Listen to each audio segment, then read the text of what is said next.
같이 묵상 기도 드리시겠습니다.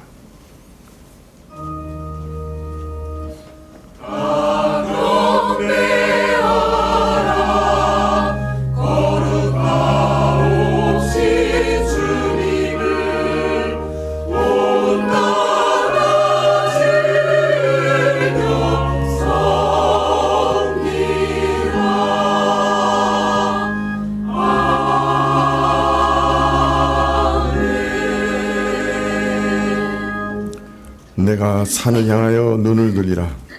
나의 도움이 어디서 올꼬? 나의 도움이 천지를 지으신 여호와에게로소다. 여호와는 너로 실족지 않게 하시며 너를 지키는 자는 졸지 아니하시리로다. 여호와께서 너를 지켜 모든 환난을 명쾌하시며 또 내 영혼을 지키시리로다. 여호와께서 너의 출입을 지금부터 영원까지 지키시리로다. 아멘. 아버지 하나님, 오늘도 주님을 바라보고 주님께 예배드리고자 저희가 주 앞에 섰습니다. 주님께서 저희 안에 정직한 영을 창조하셔서 하나님을 참으로 예배드리고 하나님께 영광 돌려야 될 만큼 예배드리며 영광 돌려드릴 수 있도록 허락하여 주십시오. 또 주님을 두려워해야 할 만큼 두려워하는 저희가 되게 하여 주십시오. 저희가 주님 앞에 나아가면서 저희 많은 죄를 토설하지 않을 수 없습니다. 저희 모든 죄를 용서해 주시고 영원한 용서의 은혜로 저희를 비추어 주시옵소서. 예배의 시종을 주께 의탁하올 때 예수님의 이름으로 기도합나이다. 아멘. 찬송가 7장입니다.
교동은 시편 103편 8절에서 14절입니다. 시편 103편 8절에서 14절. 여호와는 자비로우시며 은혜로우시며 노하기를 더디하시며 인자하심이 풍부하시도다.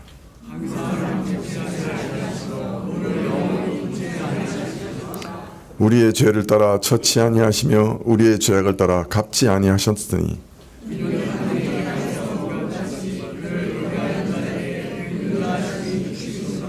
동이 서에서 먼 것 같이 우리 죄가를 우리에게서 멀리 옮기셨으며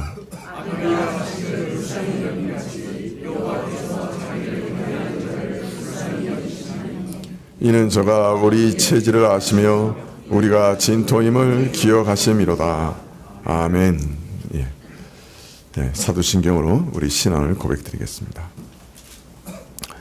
전능하사 천지를 만드신 하나님 아버지를 내가 믿사오며 그 외아들 우리 주 예수 그리스도를 믿사오니 이는 성령으로 잉태하사 동정녀 마리아에게 나시고 본디오 빌라도에게 고난을 받으사 십자가에 못 박혀 죽으시고 장사한 지 사흘 만에 죽은 자 가운데서 다시 살아나시며 하늘에 오르사 전능하신 하나님 우편에 앉아 계시다가 저리로서 산 자와 죽은 자를 심판하러 오시리라. 성령을 믿사오며 거룩한 공회와 성도가 서로 교통하는 것과 죄를 사하여 주시는 것과 몸이 다시 사는 것과 영원히 사는 것을 믿사옵나이다. 아멘. 예. 찬송 21장입니다.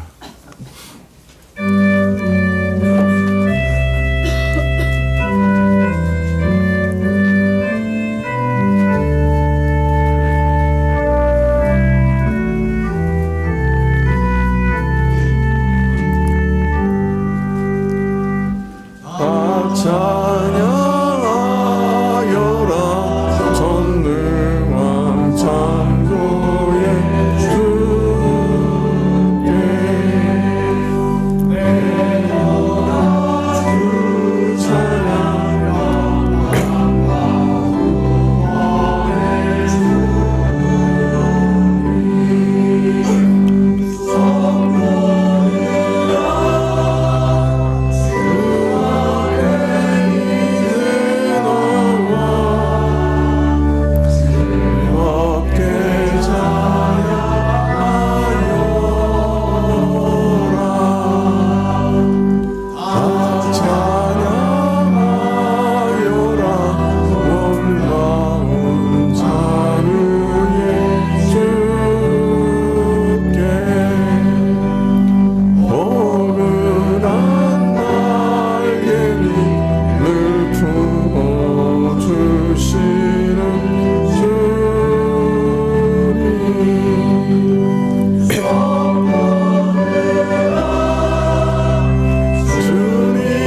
교회 소식 봐주시면 좋겠는데요.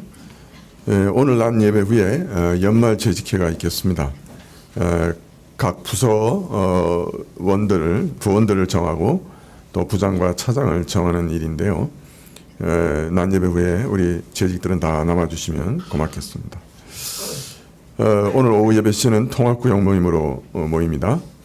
이번 주 목요일 오전 11시에 성탄 감사 예배가 있겠습니다. 오후에는 성탄 축하 행사가 있겠고요. 또 낮예배 시에는 유아 세례식과 성찬식이 있겠습니다. 성탄 감사헌금은 합동신학대학원대학교 후원에 쓰겠다고 지난주에 이미 광고 말씀드렸는데요. 그 사이에 한 건이 더 늘어났습니다. 이익수 목사님 사모 수술비를 또 거기서 같이 지출하기로 했습니다. 우리 장로, 안수집사, 권사, 안수하고 취임할 때 순서 맡아주신 분인데요. 우리 성경 봉독해 주셨던 노회 목사님입니다. 그런데 사모님이 뇌수술을 하게 되셔가지고 지금 아마 비용이 한 1,500만 원에서 2천만 원 사이에 나오는 것 같아요. 그런데 실손보험을 다 해도 아마 700~800만 원 정도 채워지고 나머지는 이제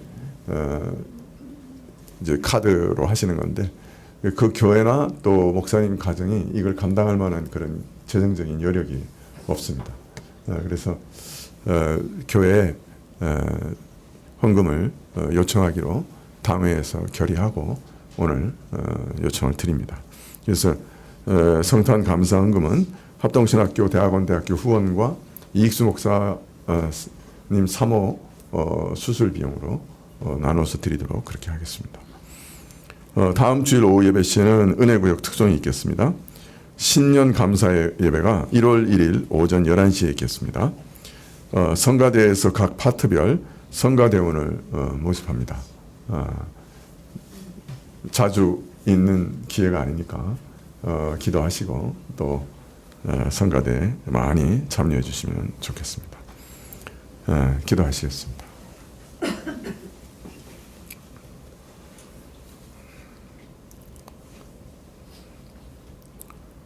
아버지 하나님, 지난 1년을 돌아보면 지금까지 온 것도 정녕 하나님의 무한하신 자비와 은혜로 왔다 고백드리지 않을 수 없습니다. 참 전 세계적으로 몹시도 참 혼란하고 또 이제는 자신들의 욕구를 전쟁과 무력으로 쟁취하고자 하는 참 그런 일들이 각 나라에 열려 있는 때 곳곳에서 전쟁의 소문이 끊이지 않고 또 여러 가지 기후 이상과 기근과 홍수와 가뭄의 소식이 끊이지 않습니다. 이러한 때에 저희는 저희 얼굴을 들어 주를 바라보라 하셨습니다. 주께서 다시 오실 것이 멀지 않으니 주님이 오실 것을 기대하며 하늘을 바라보라 하셨습니다. 너희 머리를 들라 하셨습니다. 하나님, 우리 마음에 시대를 잃는 마음을 주시기를 원하고, 주님, 저희가 세상에 파묻혀서 지금 마지막 때가 무르익어 가는 것을 놓쳐버리고 잊어버리지 않도록 도와주시기를 간절히 구합니다. 이러한 때일수록 우리가 그리스도를 닮아가는 일에 힘쓰게 해주시고, 참 그리스도의 마음이 내 안에 자리 잡을 수 있도록 간절히 기도하며 간구할 수 있게 해주시고, 말씀이 성령의 은혜로 우리 안에 역사하여서 참 우리 안에 예수 그리스도의 마음을 닮아 예수 그리스도의 욕구와 소욕이 우리 안에 가득 차게 하여 주십시오. 우리 자신이 가지고 있는 옛사람의 욕구가 우리를 지배하고 다스리면 우리가 참 그 형편이 하나님을 대적하고 늘 하나님의 교회를 대적하게 되는데, 하나님, 저희가 이러한 어리석음에 빠지지 않도록 주님께서 우리 마음을 움직여 주시기를 간절히 기도드립니다. 아버지 하나님, 교회 안에 여러 가지 질병을 가진 자들이 있사옵고 오랜 질병 가운데서 지치고 낙심하는 자들도 있사온데, 하나님께서 함께해 주시고 가까이 하시고 또 돌봐주시기를 구합니다. 저들에게 질병과 싸우고자 하는 용기를 잃어버리지 않도록 허락해 주십시오. 중한 수술을 앞두고 있어 죽기에 탄원하는 자들도 있사오니 하나님께서 함께해 주시고 또 저들과 동행하여 주셔서 또 수술하는 일에 있어서도 하나님의 도우심을 얻게 해 주십시오. 우리 청년들 열린 문을 두시기를 계속해서 기도하는데, 참 이 나라의 청년 실업자가 120만이라고 하오니 참 일자리가 너무 없어 참 청년들이 고민하고 고통당하고 있습니다. 하나님께서 불쌍히 여겨주시사 열린 문을 두시기를 원하고, 우리 교우들 한 사람 한 사람 찾아가셔서 이 땅에서 뿌리박고 살아갈 수 있는 터전을 주님이 친히 주시기를 간절히 기도드립니다. 주님, 오늘도 주님 앞에 예물 드렸사오니 받으시기를 원하고 찬송을 받으시고 특별히 말씀을 우리에게 허락해 주십시오. 예수님의 이름으로 기도합나이다. 아멘. 말씀은 전도서 12장 13절부터 14절입니다.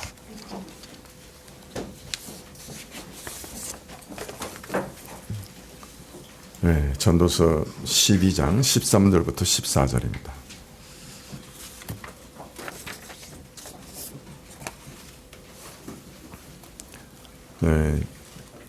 제가 가진 성경은 958쪽인데요.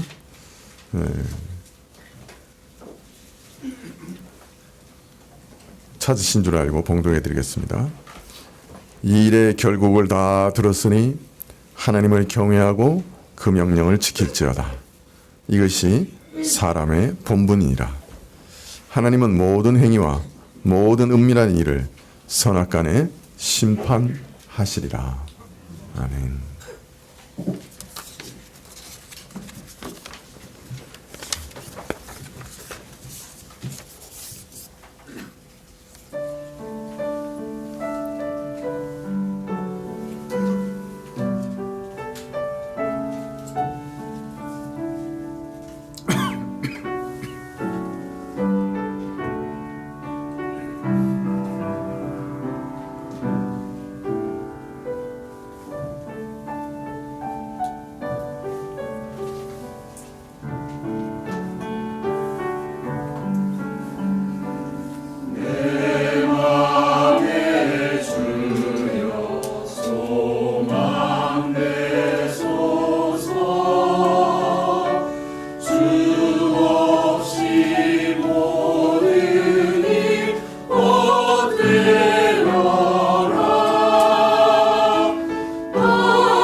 어떤 찬양이 여호와의 위엄을 노래할 수 있으리까? 당신의 능력이 얼마나 위대한지요. 당신의 지혜는 얼마나 신비한지요. 주여, 우리는 당신이 만드신 피조물 중 하나일 뿐이며 우리의 본분은 당신을 찬양하는 것이니이다. 우리는 죄로 인해 죽을 몸을 지니고 있으니 이는 당신이 교만한 자를 물리치심을 기억하기 위함이니이다.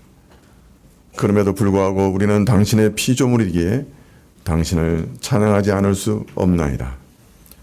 왜냐하면 당신께서는 당신 자신을 위해 우리를 만드셨고 우리가 당신을 향하여 살도록 창조하셨으니 우리 영혼은 당신 안에서 참되게 안식하기 전까지는 진정으로 안식할 수 없나이다. 이 시인데 상당히 놀라운 시죠. 예. 제가 한번 다시 읽어볼까요? 예. 어떤 찬양이 여호와의 위엄을 노래할 수 있으리까? 당신의 능력이 얼마나 위대한지요. 당신의 지혜는 얼마나 신비한지요. 주여, 우리는 당신이 만드신 피조물 중 하나일 뿐이며 우리의 본분은 당신을 찬양하는 것이니이다. 우리는 죄로 인해 죽을 몸을 지니고 있으니 이는 당신이 교만한 자를 물리치심을 기억하기 위함이니이다. 그럼에도 불구하고 우리는 당신의 피조물이기에 당신을 찬양하지 않을 수 없나이다. 왜냐하면 당신께서는 당신 자신을 위해 우리를 만드셨고 우리가 당신을 향하여 살도록 창조하셨으니 우리 영혼은 당신 안에서 참되게 안식하기 전까지는 진정으로 안식할 수 없나이다. 들어서 이미 아시는 분들도 있으실 거예요. 예, 이것은 어거스틴이 쓴 고백록이라고 하는 책의 서두에 나오는 아주 유명한 기도문입니다.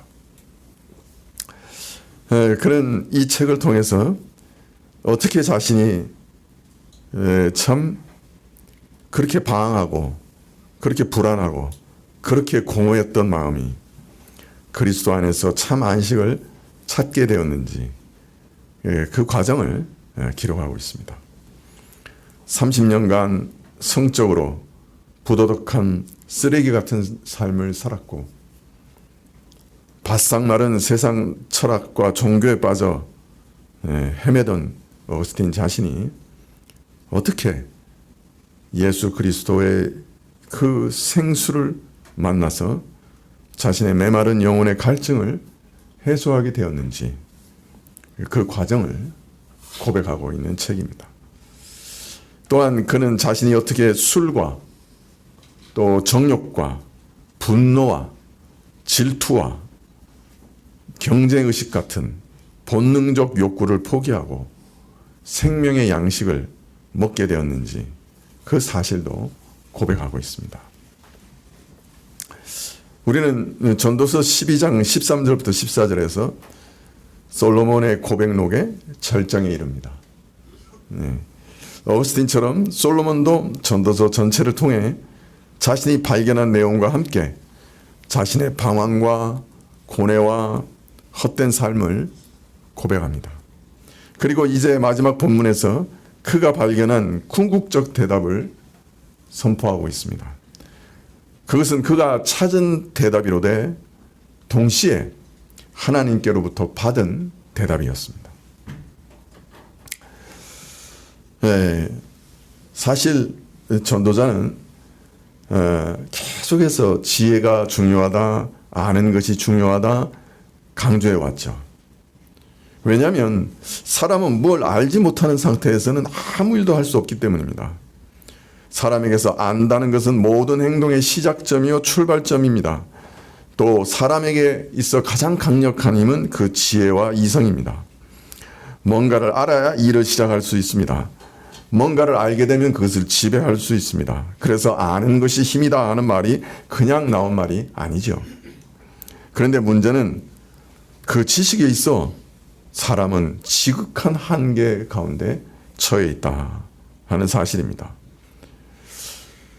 문제는 바로 알아야 할 것은 너무나 광범위하고 깊은데 우리 인간 이성의 한계로 인해서 알고자 한다고 해서 다 알 수 없다는 사실입니다.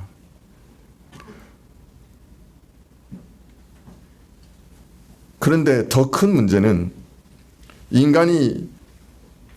인간으로서 살아가는 데 있어서 가장 핵심적인 질문, 가장 근본적인 질문, 그것도 알지 못한다 하는 게 문제입니다. 자신이 누구인지, 왜 살아야 하는지, 어떻게 살아야 하는지, 자신이 몸담고 살아가며 관계를 맺고 있는 이 세계라고 하는 것은 무엇인지, 자신에게 주어진 시간을 참으로 의미 있게 사용할 수 있는 길이 무엇인지 인간은 도무지 알 능력이 없습니다. 자기가 안다고 막 외치는 사람이 있다고 하면 그 다 거짓말이라고 전도서는 얘기합니다. 어떤 사람이, 어떤 종교가, 어떤 철학이 내가 천리를 꿰뚫어 알고 깨달았다. 그런 사람들 있지만은 그 다 거짓말이라. 이거는 근본적으로 사람이 알 수 있는 지식이 아니다. 사람이 알 수 있는 것이 아니다. 그런데 이제 드디어 그 원초적이고 궁극적이고 본능적인 질문에 오늘 답하고 계신 겁니다. 한 목자가 주셔서 알게 된 그 해답을 우리에게 솔로몬은 계시하고 계십니다. 창조주가 주신, 우리를 만드신 분이 주신 대답을, 우리를 만드신 분이 주신 궁극적인 안식의 길을 오늘 알려주고 계신 거죠. 그것이 무엇이냐? 전도서 12장 13절 이하에 일의 결국을 다 들었으니 하나님을 경외하고 그 명령을 지킬지어다. 이것이 사람의 본분이라. 하나님은 모든 행위와 모든 은밀한 일을 선악간에 심판하시리라.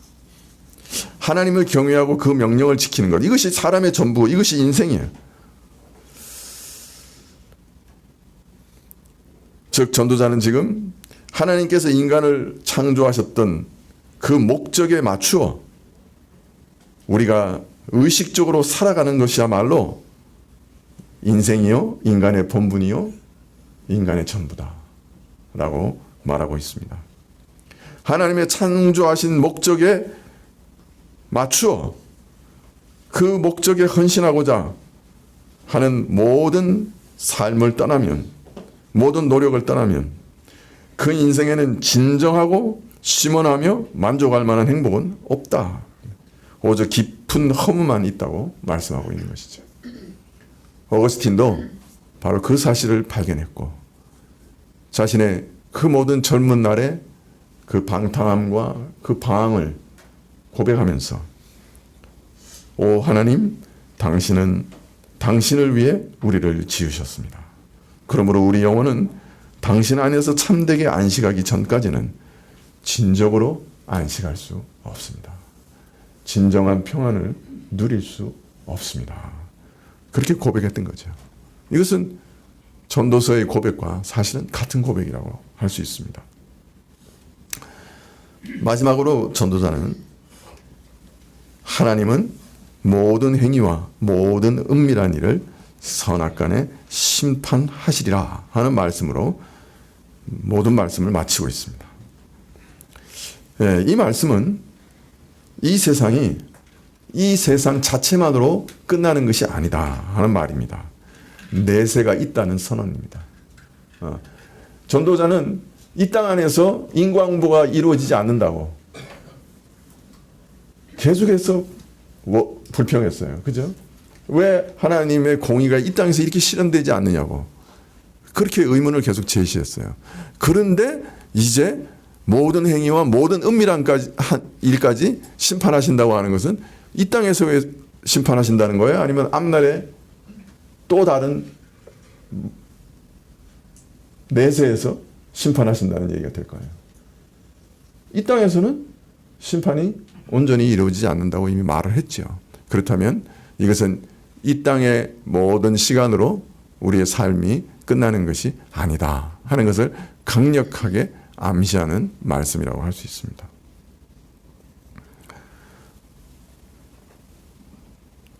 내세가 있고 거기 최종 심판이 있다고 선언한 것입니다.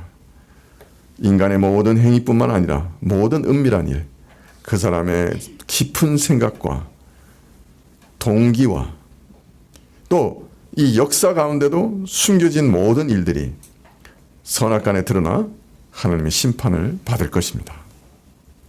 이 세상 모든 것이 이 세상이 끝날 때 끝나는 게 아니라 반드시 하나님의 공의로운 심판을 받게 된다.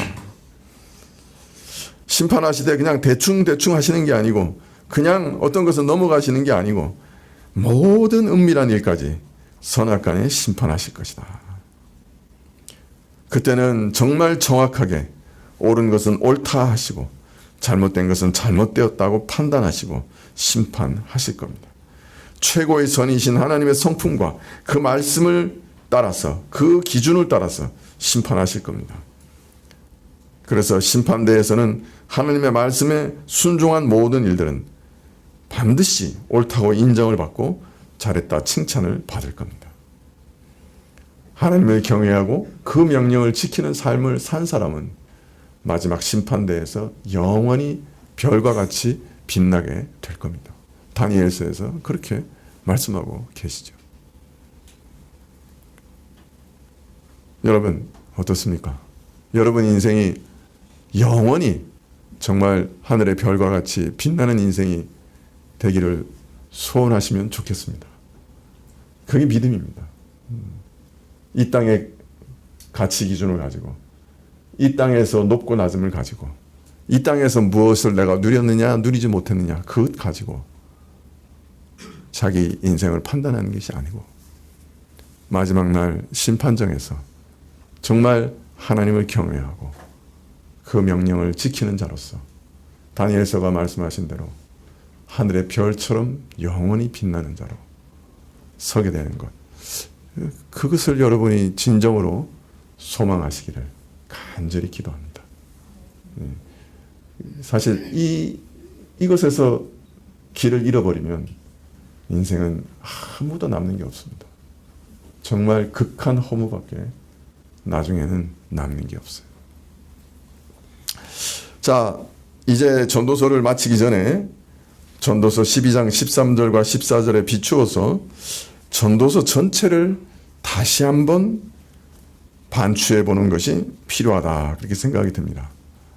왜냐하면 전도서에서 고백한 많은 고백들을 대답 없이 그냥 지나왔기 때문에 이 마지막 말씀을 가지고 전도서 전체를 다시금 살펴보는 게 필요하다, 그렇게 느껴지는데요.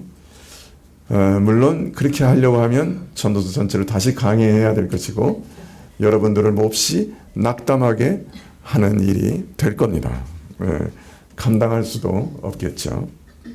그래서 전도자가 제시했던 중요한 질문들에 대해서 한번 다시 살펴보고 마지막 결론이 이 질문들에 대해서 어떤 해답을 주시고 있는지 다시 살펴보는 것으로 전도서 전체를 한번 생각해 보려고 합니다.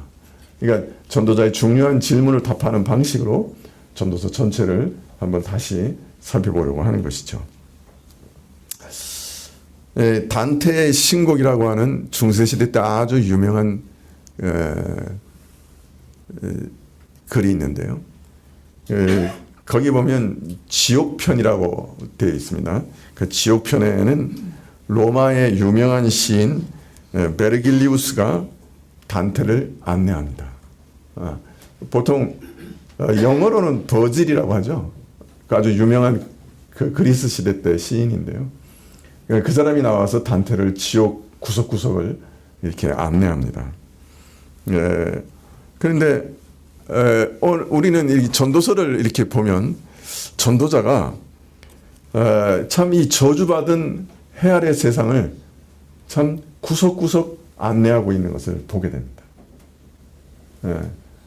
참 버질이 지옥을 단테에게 안내했듯이 참 전도자는 사실 그 지옥과 크게 다르지 않은 이 땅의 현실, 저주받은 해 아래의 세상을 우리에게 지금까지 구경시켜 줬던 거예요.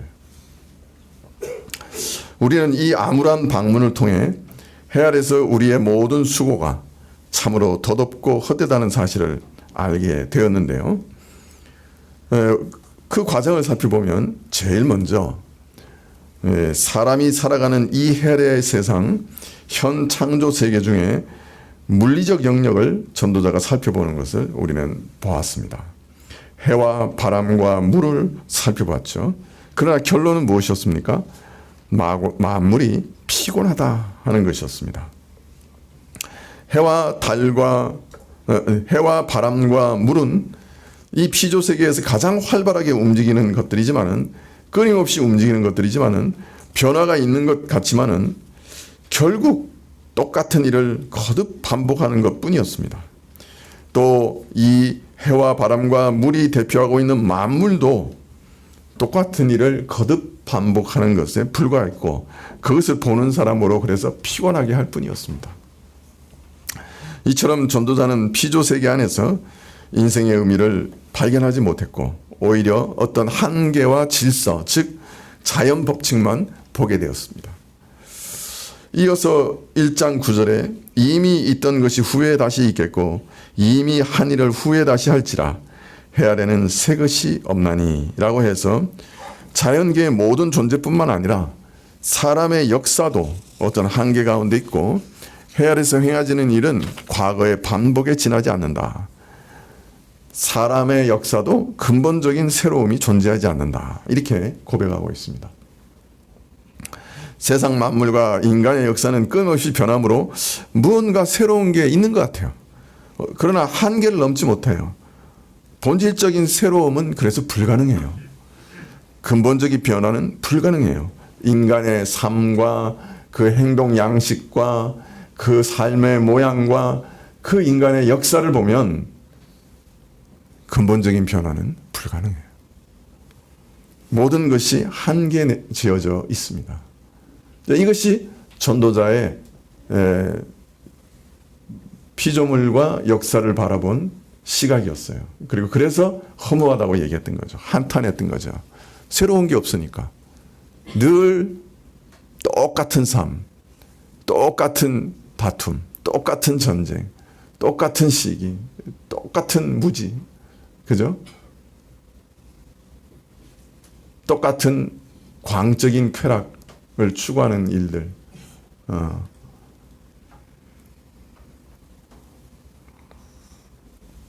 자, 그런데 오늘 마지막 결론을 살펴보면 전도자는 전혀 다른 얘기를 하고 있습니다. 해 아래의 역사가 이처럼 스스로 벗어날 수 없는 한계를 가지고 있는 것이 사실이지만, 그렇다고 해서 같은 것을 반복하기만 하는 것은 아니다 라는 결론을 우리에게 주고 있습니다. 왜냐하면 전도서 12장 14절 마지막 말씀에서 하나님은 모든 행위와 모든 은밀한 일을 선악간에 심판하리라 말씀하고 계시기 때문입니다. 역사에 중대한 변화가 있을 겁니다. 지금까지의 모든 역사를 마치는 놀라운 일이 있을 겁니다. 모든 것이 끊임없이 피곤할 정도로 변하고, 무언가 일을 하는 것 같지만, 역사는 진행되는 것 같지만, 근본적인 변화, 해 아래에서 역사에 이것은 정말로 새롭다 규정할 만한 근본적인 변화는 없다, 그렇게 규정했지만은 사실은 그렇지 않아요. 하나님께서는 이미 지난 것을 다시 찾으시고 이전에 걸었던 길을 다시 밟고 가심으로, 다시 반복해서 가심으로, 해 아래 역사는 항상 그대로의 모습, 일관성 내지 반복의 성격을 가진 것도 사실이지만은, 그러나 이것이 전부는 아닙니다.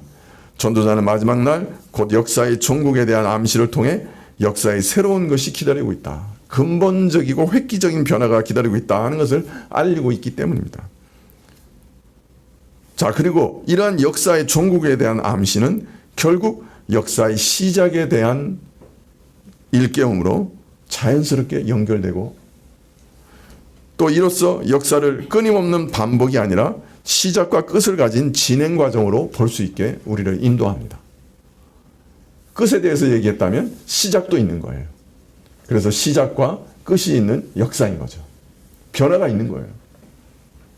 우리가 잘 아는 대로 하늘과 땅 그리고 만물은 언제나 존재하였던 것은 아닙니다. 천지 만물의 존재 자체가 시작이 있었던 겁니다.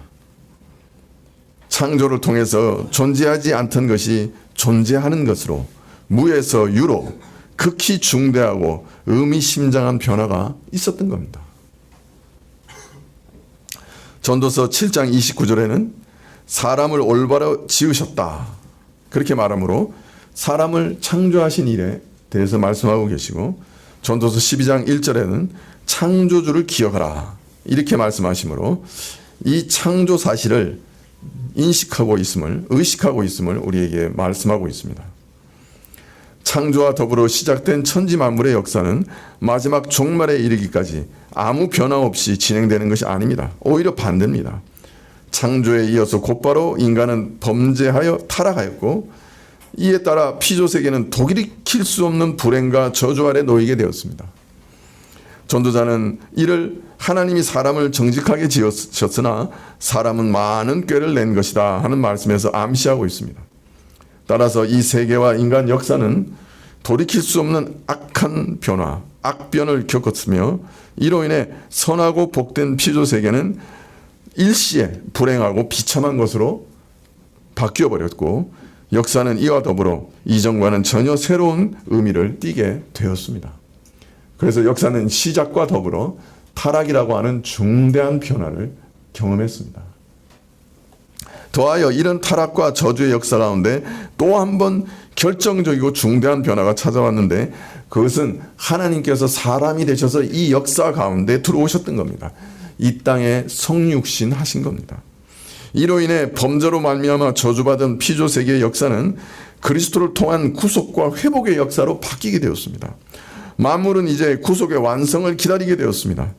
주님이 다시 오셔서 모든 역사를 끝내시고 이 피조세계를 새하늘과 새 땅으로 바꾸시고, 마지막 날 인간의 모든 죄악에 의해 초래된 불행과 저주를 완전히 바로잡고 회복시키고 하나님의 선하신 뜻을 완성하실 날을 우리는 지금도 기다리고 있는 것입니다. 그래서 모든 행위와 모든 은밀한 일을 선악간에 심판하시리라는 말씀은 이러한 역사의 변화를 암시하고 있는 것입니다. 해 아래 역사는 이처럼 정체되어 있거나 같은 것을 무의미하게 반복하는 것이 아니라 늘 새로워지고 있습니다. 피조세계의 역사를 근본적으로 바꿔 놓을 만한 역사를 새로 쓰게 할 만한 의미심장한 일들이 일어나고 앞으로도 일어날 것입니다. 그리고 이런 역사 속에서 우리 인생도 허무하고 무의미한 삶을 도토리 채바퀴 돌듯이 도는 그런 삶은 결단코 아닙니다. 우리가 매일 똑같은 직장에서 똑같은 삶을 살고 똑같은 사람을 만나고 똑같은 일을 하고 아무런 변화 없는, 정말 새로운 것이 없는 그런 인생을 살고, 또 그런 인생 가운데 시간을 흘려보내고 있는 것 같아도, 그 역사 속에는 결코 무의미하지 않는 하나님의 계획과 하나님의 능력과 하나님의 섭리가 자리 잡고 있는 것입니다. 참 현대에서는 왜 이렇게 우리 마음을 이렇게 지치게 하는 것들이 많은지 모르겠어요. 아파트에 사는데 왜 이렇게 수도는 자주 물이 새는지, 아파트 사는데 왜 그렇게 전등은 자주 갈아야 되는지, 아파트 사는데 왜 그렇게 아침마다 8시만 되면 방송을 해야 되는지, 또 아파트 사는데 왜 10시만 되면 모든 소음을 중지하라고 그렇게 소음을 확성하고 있는지, 아무것도 아닌 일이지만 그 속에서 우리 삶은 조금씩 지쳐갑니다. 그 생기를 빼앗기는 것 같아요. 그 조금의 무게가 우리 인생의 참 활기를 빼앗아가고 지치게 하고, 아무것도 아닌 일인데, 근데 큰 일도 물론 있지만은 아주 작은 일들이 우리 삶을 갉아먹고 있는 것 같은 그런 느낌을 받아요. 그런데 여러분, 그 모든 것이 하나님의 계획 아래에 있다고 생각하면 우리 인생은 전혀 다르게 보여요. 하나님은 그런 것까지도 사용하셔서 우리 자신 안에 지극히 연약함과 우리가 우리 스스로는 전혀 이 땅에서 살아갈 수 없는 사람이라고 하는 것을 증명해 가세요. 그런 것까지도 지탱할 만한 그런 힘이 없다고 하는 것을, 하나님 아니시면 한순간도 지탱할 수 없다고 하는 것을 발견하고 가난한 마음으로 하나님 앞에 서게 하세요. 여러분, 여러분의 직장 동료들이 다 천사면 무슨 연단이 있겠어요? 여러분의 자녀가 다 말 잘 듣고 누구 말대로 다 사자되고 다 잘되고 그러면 무슨 연단이 있겠어요? 우리 인간의 삶에 참 여러 가지 우여곡절이 아로새겨져 있죠. 그런 것들로 인해서 우리 자신을 하나님께서는 조각해 가고 계신 거예요. 여러분, 역사는 무의미하지 않습니다. 특별히 신자에게 있어서 모든 역사는 무의미하지 않습니다. 헛된 반복은 없습니다. 헛된 반복처럼 보이는 그 삶이라도 사실은 우리에게는 조금씩 우리를 조각해 가시는 하나님의 손길로 다가오게 되어 있고, 영원히 빛나는 인생에 이걸 예비하시는 하나님의 손길이 우리 삶 속에 있는 거예요.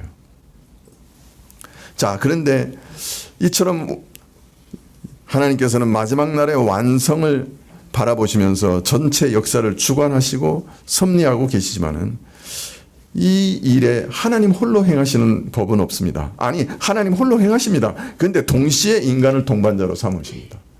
그래서 이루어 가십니다. 자신의 역사를. 우리는 그 역사 가운데 동참합니다. 그래서 똑같은 것을 무의미하게 반복하는 것이 아니라 오히려 하나님의 종국과 완성을 향해 나아가시는 역사에 참여하고 있습니다. 우리 인생은 날마다 새로워지고 있습니다. 마지막 심판날에 드러나게 될 영원한 가치를 추구하면서 영원한 의미가 있는 인생을 우리는 지금도 살아가고 있는 것입니다. 이것이 모든 행위와 모든 은밀한 일을 심판하신다는 말씀의 의미입니다. 전도자는 처음에 아무것도 새로운 게 없다. 그저 무한 반복의 허무뿐이다.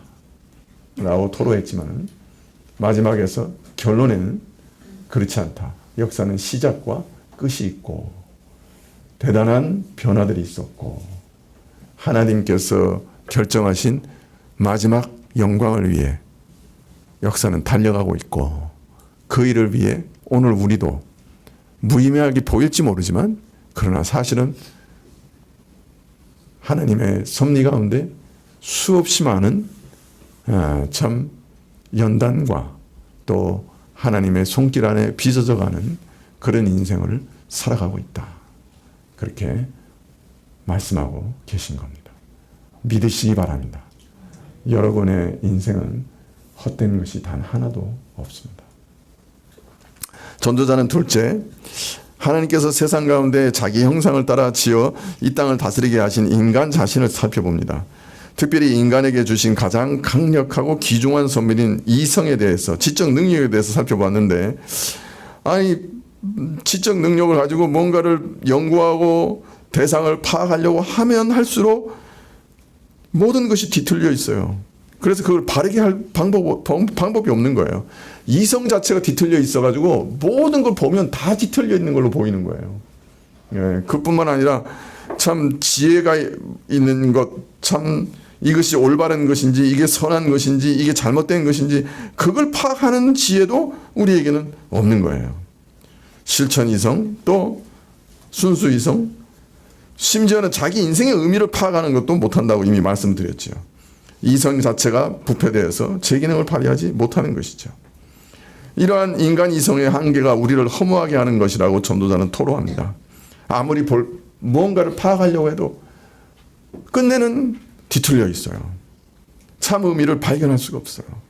옳고 선한 것을 구별하려고 해도 그것마저도 우리는 불가능해요. 무엇이 선인지 무엇이 옳은지도 몰라요.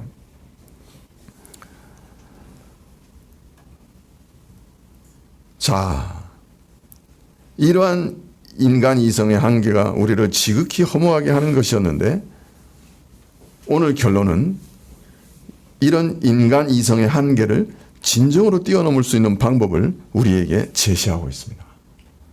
그게 뭐냐? 어떻게 하면 우리 인간 이성의 이 지독한 한계를 벗어날 수 있느냐? 오늘 결론에서 하나님을 경외하고 그 명령을 지키면 이 인간 이성의 지극한 한계를 벗어날 수 있다라고 말씀하고 있습니다. 아니, 우리 인간 이성의 사용과 하나님을 경외하는 것, 그게 무슨 관계가 있어? 라고 생각하실지도 몰라요. 그러나 잠언 1장 7절에는 사실 이 구절이 잠언의 핵심 구절이거든요. 잠언 1장 7절에는 시간이 없지만 한번 찾아서 읽어볼까요? 네. 성경을 찾다 보면 졸음이 약간은 벗겨지겠죠. 네. 전도서 1장 7절. 네.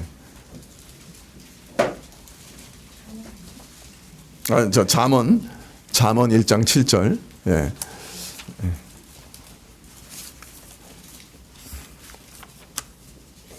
자, 누가 용기 있는 분이 한번 읽어주시겠어요? 큰 소리로. 이게 잠언의 핵심 요절이거든요. 잠언 1장 7절.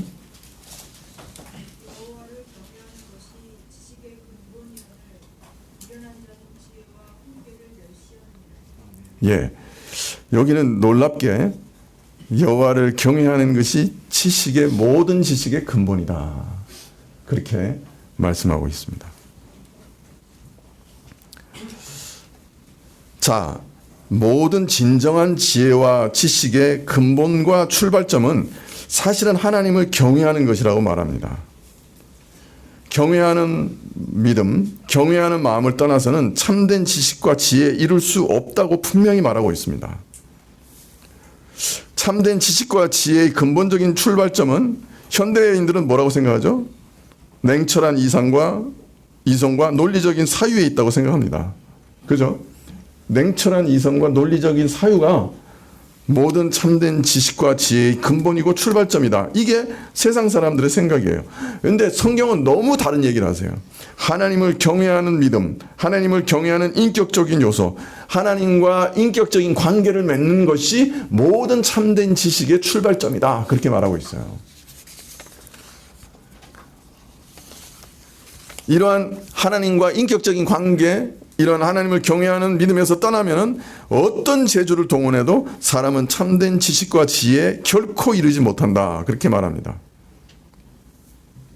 전도자는 지금 하나님을 경외하는 것이 인간의 전부라고 하면서 지식의 출발점과 기본적인 틀 자체를 완전히 바꿔버리고 있는 거예요. 하나님을 경외하는 믿음을 곧 하나님의 인격적인 관계를 지식의 기반이라고 말하고 있습니다. 어떤 대상을 파악하려는 노력, 그것이 어떤 토대 위에 있어야 하느냐? 하나님을 경외하는 토대에 있어야 올바로 보인다는 거예요. 그걸 만드신 분이 누구신지를 알고 그 만드신 분의 계시와 그 만드신 분의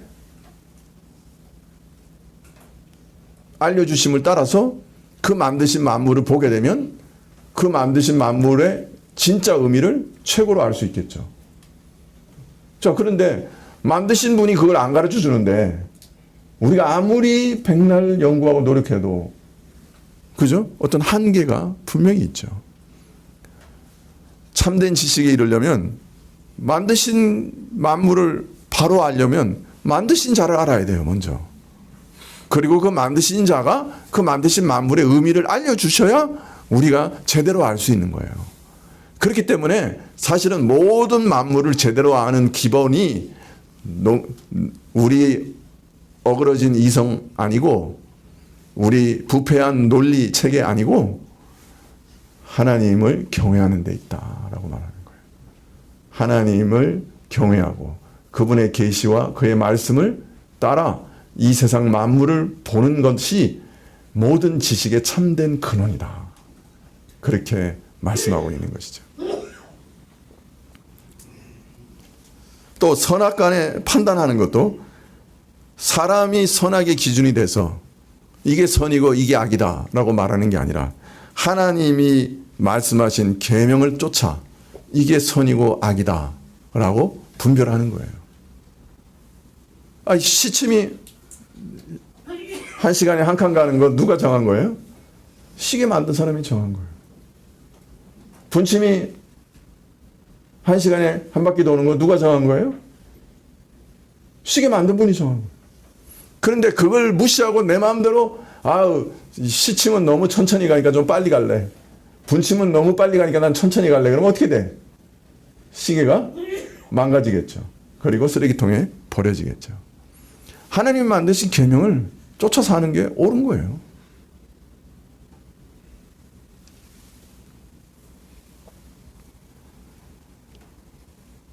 하나님의 계명의 지혜로운 명령을 받아들일 때 의와 선과 올바름을 참으로 바로 알게 됩니다. 일반적인 윤리 도덕적 차원이 아니라 하나님이 인정하시는 의와 선과 올바름을 알게 됩니다. 하나님을 경외할 때 사람으로서는 도저히 알 수 없고 깨달을 수 없는 심오한 내용과 신비를 우리는 성경을 통해 계시받습니다. 그래서 모든 참된 지식은 하나님을 경외하는 것이 근본이다 라고 말씀합니다. 하나님을 경외하고 그 명령을 지키는 것이 인생의 전부다 하는 말씀 안에는 이런 의미가 들어있습니다. 인생의 전부예요. 인생의 이성의 모든 지식의 전부고 거기 선악의 판단의 분별의 전부가 하나님을 경외하고 하나님의 말씀을 순종하는 데 있습니다.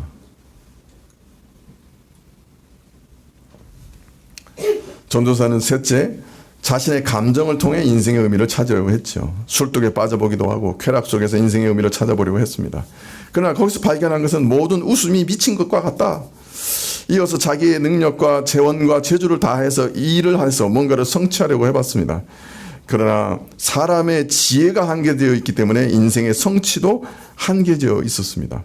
근본적인 한계를 벗어나지 못했습니다. 그래서 완전히 새로운 무엇인가를 만들어낼 수 없었습니다. 더하여 죽음으로 말미암아 모든 것이 잊혀지고 말았습니다.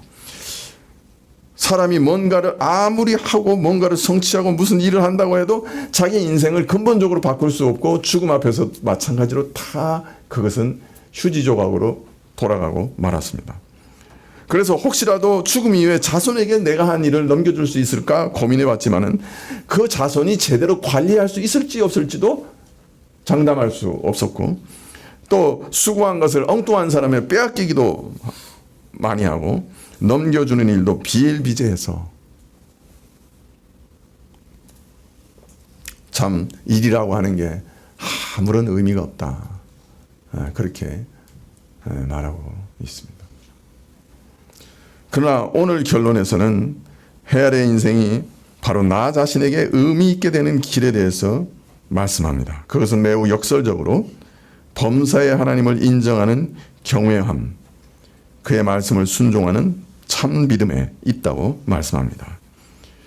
전도사는 살아가면서 행한 모든 일이 자신에게는 무슨 유익과 의미가 있느냐 질문했지만은 대답이 뭐냐? 하나님의 계명을 순종하고 하나님을 경외하는 것이 인생의 진정한 가치다. 우리 인생의 가치는 우리 뜻을 이루는 데 있지 않고 하나님의 뜻을 이루는 데 진정한 가치가 있다. 역으로 내 마음대로 내가 하고 싶은 대로 내 뜻대로 살겠다고 하면 끝은 종말은 허무밖에 없고 또 아니 하나님의 뜻을 구한다고 하는 것은 내 인생에 무슨 의미가 있느냐? 하나님만 좋을 뿐이지 내한테는 무슨 좋은 게 있어? 라고 생각하며 자기 인생을 추구한다고 하면 마지막 죽음 앞에서 두려워 떨면서 참 내가 이때까지 무엇을 위해 살았는가? 참 깊은 허망함 속에서 죽는 길밖에 남지 않는다. 라고 전도서는 말합니다. 여러분, 우리 주변에도 그렇잖아요. 세상 사람들도 이 정도는 압니다. 자기 하고 싶은 대로 사는 사람, 제멋대로 하고 사는 사람, 그런 인생 중에 제대로 된 인생은 없습니다. 그런 인생이 있습니까? 제대로 된 인생이 있어요? 자기 마음대로 사는 인생 중에?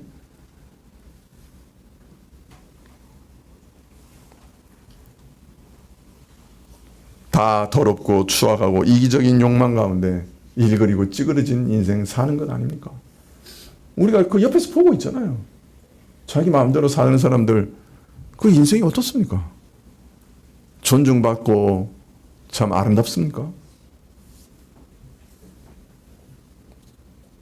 오늘날 신문지상을 도배하는 수많은 사람들은 다 무슨 목적으로 사는 사람들입니까?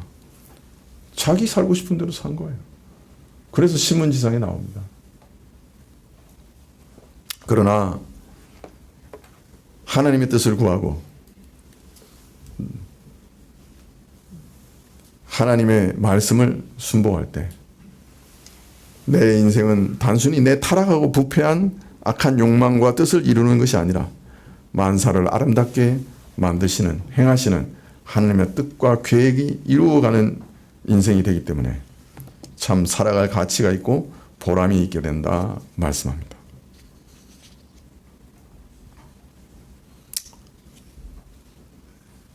어젠가요? 조선일보에 나왔는데 노인들이 병원에 들어가셔가지고 마지막을 보내실 때 주변의 사람들이 그렇게 많이 훔쳐간대요, 돈을. 심지어는 어떤 사람이 자기가 입은 양자라고 정신없는 노인을 데리고 가서 자기가 양자가 된 다음에 그 노인의 뭐 전 재산을 가져가는 일도 있대요. 그런 일이 아마도 노인병원에서 40% 정도는 일어나고 있지 않을까라고 기자는 짐작을 하더라고요. 죽음 가운데도 뺏기고 죽기 전에도 다 뺏기는 거예요. 우리는 어떻게 살아야 될까요? 하늘나라에 귀한 일들로 저축하고 예금하지 않으면 이 땅에는 그냥 좀 먹고 녹슬고 도둑맞고 그렇게 되는 겁니다. 돈만 아닙니다, 여러분. 우리 인생의 시간도 그렇고요. 우리 인생 자체가 그렇습니다.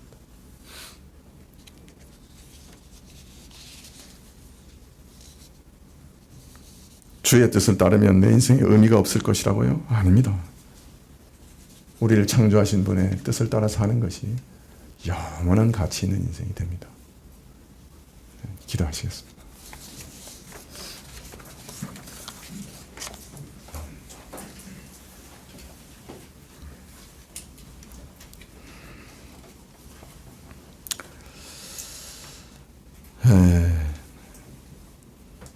아버지 하나님, 참 역사를 새롭게 써가시면서 우리 인생에도 늘 새로운 역사를 써가시고 참 그 역사 가운데서 주의 뜻을 우리에게 알려주시고 당장에는 참 저희가 어둠을 헤맬지라도 끝내는 우리 인생의 의미를 말씀 가운데 밝혀주시고 장차 하늘나라에 가서 우리의 삶 모든 것이 진정으로 가치 있었다. 하나님의 선한 뜻을 이루는 참 복된 인생이었다. 이런 평가를 받는 저희들이 다 되게 해 주십시오. 전도서 오랫동안 강해해 왔는데 이 일이 참 헛되지 않게 열매 맺을 수 있게 하나님 허락해 주시기만을 간절히 구하옵고 예수님의 이름으로 기도합나이다. 아멘. 22장 찬송하시겠습니다.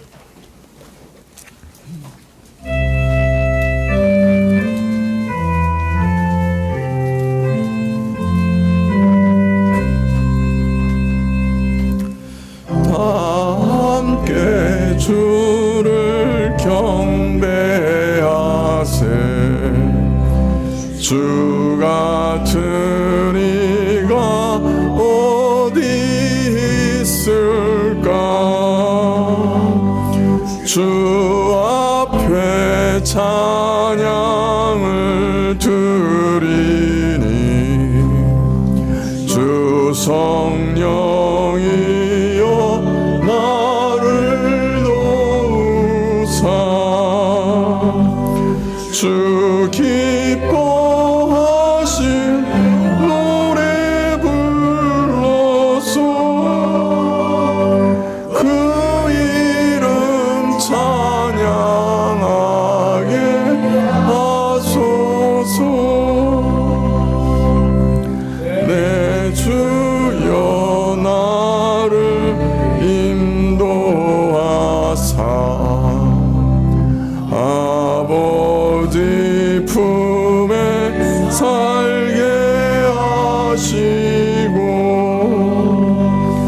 주 성령 내 행실 살피사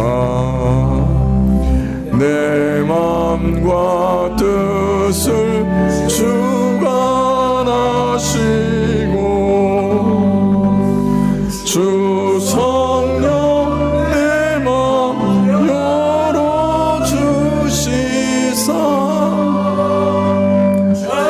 평화 간직하게 하소서. 주 성령 나를 감하사 새 노래 나의 맘에 솟으리 참되고 간절한 기도로 주님께 영광 돌려보내고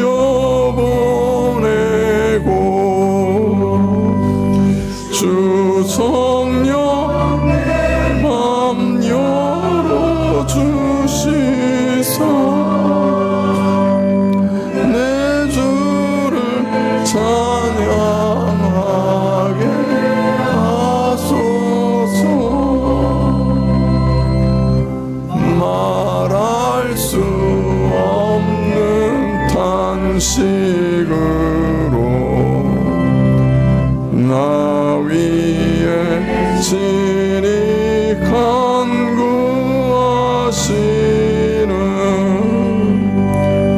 주 성령 나랑 상통나니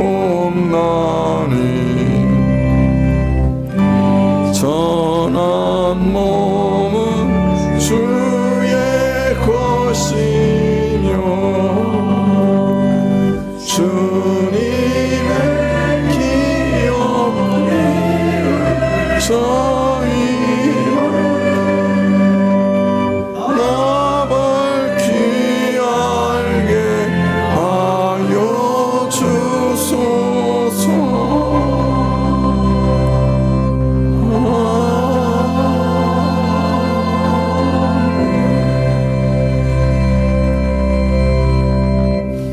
지금은 우리 주 예수 그리스도의 은혜와 하나님 아버지의 그 크신 사랑과 이 은혜와 사랑을 깨닫게 하시고 누리게 하시는 성령님의 교통하시고 역사하심이 참 우리를 지치게 하는 일들이 이 땅에 참 많지만은 날마다 하나님과 교통하며 하나님이 주신 새 힘으로 다시 일어나 주를 섬기며 주의 나라를 참으로 확장하는데 힘쓰고자 머리 숙인 주의 백성들 위해 지금부터 영원까지 함께 계실지어다. 아멘.